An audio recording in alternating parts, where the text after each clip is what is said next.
అందరికీ నమస్కారం. కొత్త సాంప్రదాయం ప్రారంభమైంది గత 5-6 సంవత్సరాల మట్టి, 7-8 సంవత్సరాల మట్టి.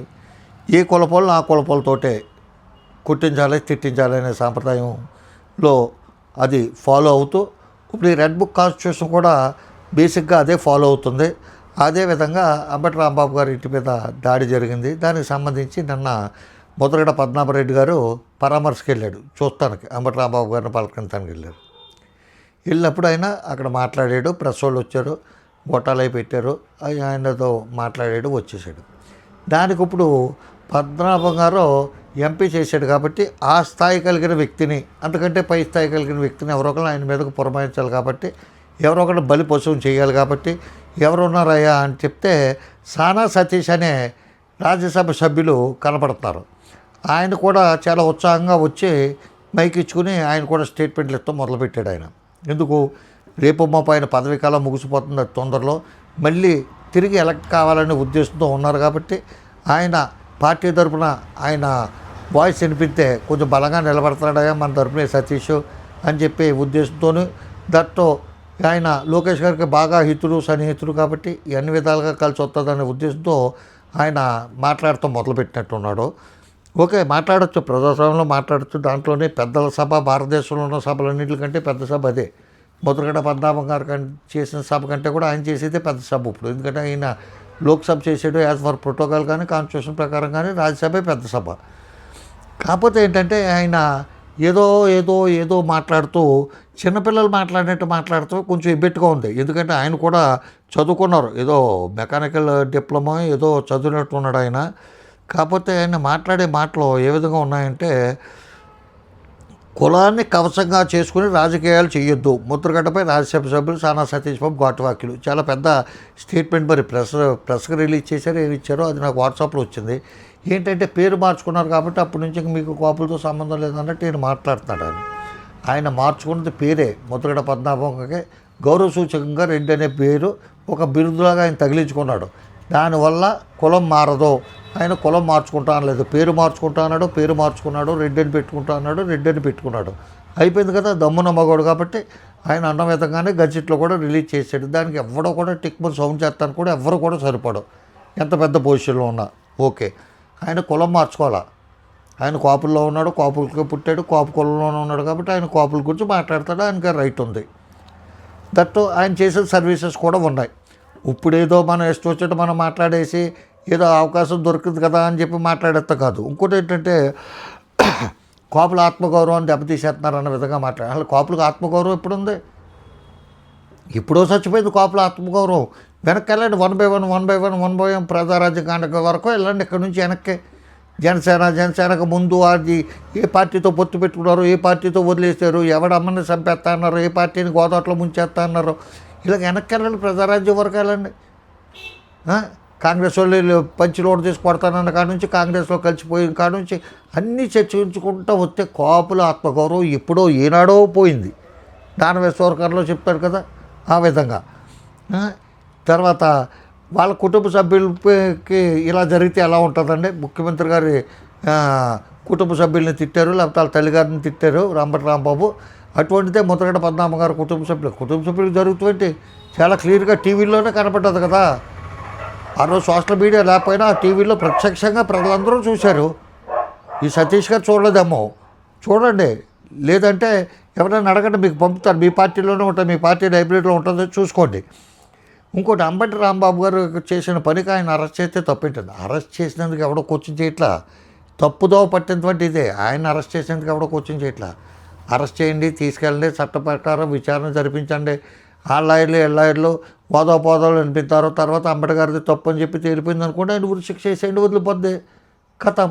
దానికి కాదు, అంబటి రాంబాబు గారి భార్య పిల్లలు ఉండగా ఇంటిపైన స్థానిక ఎమ్మెల్యే భర్త కలిపి కొంతమంది రౌడీల్ని మందు తాగించి తీసుకెళ్ళి అక్కడ దౌర్జన్యం చేసి సామాన్ల బద్దలు కొట్టి, కార్లు బద్దలు కొట్టి, ఆఫీసును ధ్వంసం చేసి, వాళ్ళని భయభ్రాంతులకు గురి చేసి, ఆ కొంపను తగలపెట్టి, ఆఫీసును తగలపెట్టి, అక్కడ సుమారు ఒక పూట అంతా కూడా విధ్వంసకాండ సృష్టించి భయభ్రాంతులకు, ఆ చుట్టుపక్కల ఉన్న కొంపల వాళ్ళు కూడా భయభ్రాంతులకు గురి చేసి, అక్కడ పార్క్ చేసుకున్న కార్లు కూడా బద్దలు కొట్టి, అంత దుర్మార్గం, దారుణం, దౌర్జన్యం చేస్తే దానికోసం యావత్తు ప్రధానికంలో మ్యాక్సిమం తెలుగుదేశానికి బాగా కరుడు కట్టిన తెలుగుదేశం వాదులు తప్ప మిగతా చాలామంది స్పందించారు.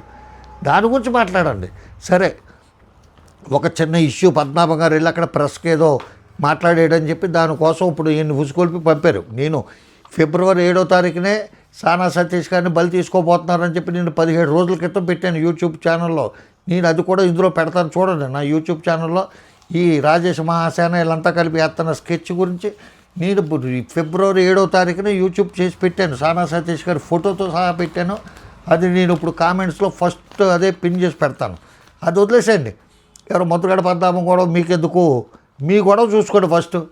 మీరు ఏమైనా సంఘ విద్రోహ శక్తా, లేకపోతే మీరేమన్నా ఆర్థిక నేరగాళ్ళ, మీరేమన్నా బెట్టింగ్ ఆడించారా, అంతర్జాతీయంగా ఏమన్నా ఈ హెయిర్ ఆయిల్ ఇవన్నీ ఇటువంటి గంజాయి ఇటువంటి మారక ద్రవ్యాలు ఏమైనా స్మగ్లింగ్ చేసేవారా, బంగారం అది స్మగ్లింగ్ చేసేవారా, లేకపోతే ఆయుధాలు ఏమైనా అక్రమంగా రవాణా చేసేవారా, లేకపోతే కాపు కులస్తుడు అయినందువల్ల, దేనివల్ల మీ గురించి ఏబిఎన్ రాధాకృష్ణ నిన్న కాక మొన్న ఆదివారం కొత్త పలుకుల్లో దారుణంగా 3 చోట్ల మీ విషయం ప్రస్తావించాడు.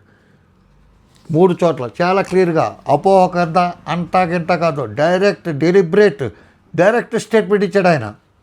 మొత్తం ఆంధ్రప్రదేశ్ రాష్ట్రంలో ఉన్న తెలుగు మాట్లాడే ప్రజలందరి తరపున డైరెక్ట్ స్టేట్మెంట్ మిమ్మల్ని ఇలాగ సానా సతీష్ రాజ్యసభ సభ్యుడు అని చెప్పి ఇలాగ ఏలు పెట్టి మీ ముఖం మీద ఏలు పెట్టి మిమ్మల్ని నిందించినట్టు నిందాపూర్వకంగా స్టేట్మెంట్ ఇచ్చేట్టు చదువుతున్నాను, వినండి. లోకేష్ ఇటీవల కాలంలో దుబాయ్, ముంబై, కొలంబోలో జరిగిన క్రికెట్ మ్యాచ్లకు వెళ్ళారు. ఇలా వెళ్ళడం వల్ల జరిగిన నష్టం కంటే ఎంపీ సానా సతీష్, మరి నాకు తెలిసి మీరే ఉన్నారు ఎంపీ సానా సతీష్ అని, ఆ ఫోటోలు కూడా మీయే. సతీష్ ఆయన పక్కన ఉండటం వల్ల ఎక్కువ నష్టం జరిగింది.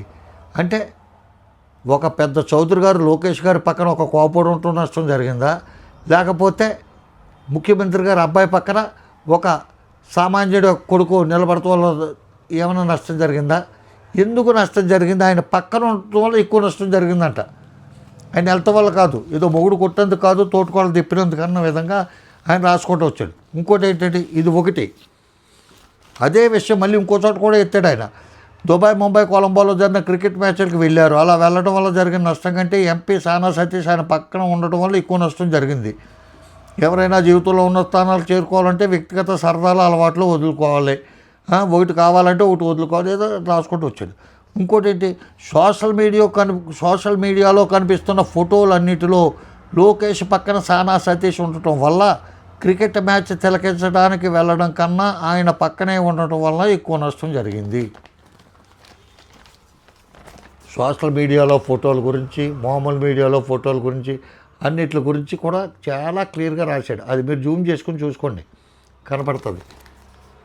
ఇది కూడా ఏమంటే ఆయన చెప్పిన స్టేట్మెంట్లు. దీని గురించి మీరు నిలబెట్టే రాధాకృష్ణ గారు, నా వల్ల నేను ఎటువంటి అని చెప్పి మీరు అటువంటి రాతలు ఎందుకు రాశారు? నేను ఒక గౌరవప్రదమైన రాజ్యసభ సభ్యుడిని కదా, నా గురించి రాసేటప్పుడు నా నుంచి ఏమైనా తప్పులు కానీ, నా మీద ఏమైనా అభియోగాలు కానీ ఉంటే ఏమైనా వివరణ తీసుకున్నారా? నేను ఇంతకుముందు ప్రభుత్వ ఉద్యోగిగా పనిచేశాను, తర్వాత పలానా విధంగా నేను ఈ విధంగా అభివృద్ధిలోకి వచ్చాను, ఇప్పుడు పలానా వ్యాపారాలు చేసుకుంటాను, నాకు చాలామందితో పరిచయాలు ఉన్నాయి, ఇటువంటి పరిచయాలతో నేను ఈ పార్టీ ద్వారా నేను పైకి వచ్చి రాజ్యసభ మెంబర్లు అయ్యాను, అదేవిధంగా ఇప్పుడు కూడా మళ్ళీ రాజ్యసభ మెంబర్ కోసం ప్రయత్నం చేస్తున్నాను అని అతన్ని కాడర పట్టుకుని అడగాలి. ఎలాగంటే నేను ఏదో గౌరవప్రదంగా చెప్పాను కదా, ఏంటో నా గురించి రాసేవేంటి, అసలు నా గురించి నువ్వేమనుకుంటున్నావు, నీకు ఏం తెలుసు, నేను ఏం తప్పు చేశాను, అతని పక్కన నేను ఉండటం వల్ల ఆయనకి ఏం నష్టం జరిగింది చూపించని చెప్పి అడగాలి. అంటే చాలా భయంకరంగా మీరు మీ మీద ఏదో ఒక పెద్ద నిందాపూర్వకమైన అభియోగాలు కానీ, లేకపోతే మీ ప్రవర్తన కానీ, లేకపోతే మీరు చేసే పనులు కానీ ఏయో సంథింగ్ కొంత లూప్ హోల్ మాత్రం ఎట్టి పరిస్థితుల్లోనే ఏబిఎన్ రాధాకృష్ణ గారి దగ్గర ఉంది. అది ఈయనకు కూడా తెలుసు, లోకేష్ గారికి కూడా తెలుసు, చాలామంది పెద్ద స్థాయిలో ఉన్న వ్యక్తులకి చాలామందికి తెలుసు. అందుకని చెప్పి మిమ్మల్ని భయపెడటానికి, బ్లాక్మెయిల్ చేయడానికి ఆయన వాడుతున్నాడు. లేకపోతే అంత డెలిబరేట్గా ఏ వ్యక్తి గురించి ఎప్పుడూ రాయలేదు ఏబిఎన్ రాధాకృష్ణ గారు అని ఉవాస, లేకపోతే ప్రజలు అనుకుంటున్నారో పేపర్లు రాస్తాయి, కోడే కోస్తుంది, నక్కై కోతుందని చెప్పి రాస్తారు తప్ప డైరెక్ట్గా మిమ్మల్ని బ్లేమ్ చేస్తూ అక్షరసత్యం కింద రాశాడు కాబట్టి అది మీకు కాదు, కాపుల యొక్క ఇందాక ఏమన్నారు మీరు, ఆత్మగౌరవం ఇక్కడ దెబ్బతింటుందండి. ఎదుగుతున్న కుర్రోడు ముద్రగడ పద్మనాభం గారు, ఆయనకి 75 సంవత్సరాలు ఎంతో ఉంటాయేమో, ఆయన గొడవ తీసేయండి, వృద్ధుడు అయిపోయాడు కదా. మీరు ఎదుగుతున్న కుర్రోళ్ళు తేడా పాడా వస్తే రేపు పొద్దున్న మీరు పవన్ కళ్యాణ్ కంటే కూడా చిన్న కుర్రోడు ఉండొచ్చు. తేడా పాడా అయితే రేపు భవిష్యత్తులో మీరు ఏ పొజిషన్లోకి వెళ్ళిపోతారో, మీరు ముఖ్యమంత్రి అయిపోవచ్చేమో. అటువంటి అవకాశం ఎవరిలో చెప్పొస్తుందండి. ఆటో డ్రైవర్లు ముఖ్యమంత్రి అయిపోయారు, ఛాయ్ అమ్ముకునే వాళ్ళు ప్రధానమంత్రి అయిపోయారు. మీరు కూడా ఎలక్ట్రిసిటీ డిపార్ట్మెంట్లో ఇంజనీర్ కింద పనిచేశారు. మీరు ముద్రగడ పద్మనాభం గారు, ఆయనే ఒక ముఖ్యమంత్రికి సన్మానం చేయటానికి ఆయన అక్కడ ఒక పొలం తీసుకుని ఆ పొలం అంతా శుభ్రం చేసి అదంతా ఎలక్ట్రిఫికేషన్ చేసినప్పుడు అక్కడ దగ్గరుండి పనులు చేయించిన వ్యక్తుల్లో మీరు కూడా ఉన్నారు. మీరు మర్చిపోయారేమో. ముద్రగడ పద్మనాభం గారిని చూడటం కోసం ఆయన చూసి మీరు ఇన్స్పిరేషన్ పొందుతూ ఇవన్నీ చాలా కథ ఉంది. కోకొలల కింద వచ్చేసి నా ఫోన్ పేలిపోయి అన్ని విషయాలు పొద్దు నుంచి వస్తూనే ఉన్నాయి మీరు కామెంట్ పెట్టినప్పటి నుంచి కూడా. కాబట్టి మీరు ఎదుగుతున్న వ్యక్తి కాబట్టి మీ గురించి చెడుగా మాట్లాడకూడదు. కాబట్టి అది ఎవడో చూసినా చూడకపోయినా ఆంధ్రజ్యోతి మనకెందుకులే అని చెప్పి మొన్న పొద్దున్న చూసింది నేను పక్కన పెట్టి ఉంచాను.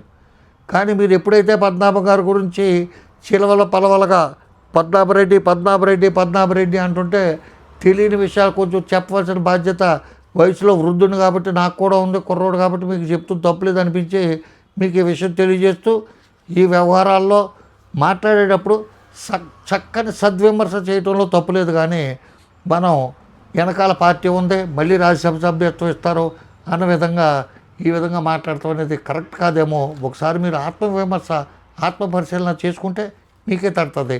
చాలా విషయాలు ఉన్నాయి, అవి చెప్పడం సభ్యత సంస్కారం అనిపించుకోదు. కాబట్టి ఇక్కడితో విరమిస్తున్నాను. రామాంధ్రరావు, నమస్కారం. జై హింద్.